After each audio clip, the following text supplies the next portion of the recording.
Alors, le M23 ne peut pas piller, aller donner au Rwanda devant, parce que le Rwanda aujourd'hui est la plateforme de toutes les mafias, de la vente du diamant, de la vente de l'or. Mais il y a un processus international qu'on appelle le processus de Kimberley, qui suspend, n'est-ce pas, en fait, qui trie les diamants de sang, il parle souvent des diamants de sang et tout ça. Mais Londres achète, n'est-ce pas, au Rwanda. Les États-Unis achètent au Rwanda. Sachant que le Rwanda ne dispose pas de toutes ces ressources-là. Ils prennent ça où? Parce qu'aujourd'hui, la plateforme commerciale de la plupart de ces ressources naturelles-là se trouve où? Au Rwanda. Et c'est ça qui construit le Rwanda. C'est ça qui essaie de faire croire que le Rwanda est un grand pays. Parce qu'il vit du pillage. Donc, M. Kagame, avec son M23... Mais est-il vraiment à blâmer? Puisqu'il y a une autre hypothèse également qui germe, comme quoi il serait instrumentalisé, le président rwandais aujourd'hui, et que les auteurs justement de ce conflit qui sévit dans l'Est de la République démocratique du Congo seraient, entre autres, ailleurs. André Kisselfanga. Faut-il pour autant blâmer le président Paul Kagame? Kagame est complice. Kagame fait partie des acteurs majeurs de cette crise. Tu peux les citer tous? Mais je dis bien, la première personne indexée dans ce conflit, c'est Paul Kagame. Oui. Première des choses. En plus de ses partenaires américains, ses partenaires anglais, ses partenaires français, qui travaillent main dans la main avec M. Paul Kagame, avec ces puissances, ces multinationales, qui sont, n'est-ce pas, qui ont fait leur base au niveau du Rwanda, qui attendent les ressources, en fait, non, on le laisse finir, vous allez rebondir, patient parfum d'homme. Les matières premières de sang qui sont pillées en RDC.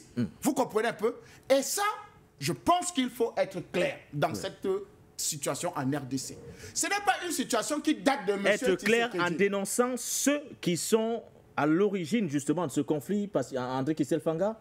C'est clair que ceux qui sont à l'origine de ce conflit, c'est les puissances étrangères, qui manipulent... Toutes ces multinationales, vous les avez citées. Qui manipulent M. Kagame, qui en fait, parce que ça lui permet aussi, n'est-ce pas, d'assumer un pseudo leadership, n'est-ce pas, dans cet espace-là. Parce qu'avec la bénédiction de la CIA, qui travaille avec lui dans ce conflit-là, parce que je vous ai par exemple pris l'exemple que la plupart des soldats qu'on a démobilisés du Sahel, c'est eux qui sont venus remplir le M23. C'est eux qui sont maintenant à l'œuvre. C'est eux qui sont maintenant en activité. Vous êtes journaliste, donc on se fie à vos sources d'information. Je vous dis ce qui est clair. Le matériel, je vous ai déjà défini ici le matériel que le Barkhane avait au niveau du Sahel, du Mali. Ce matériel-là n'est pas rentré.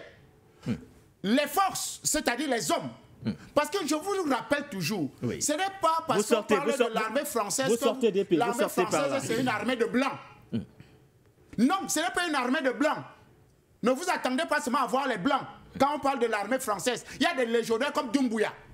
Il y a des soldats français comme Doumbouya.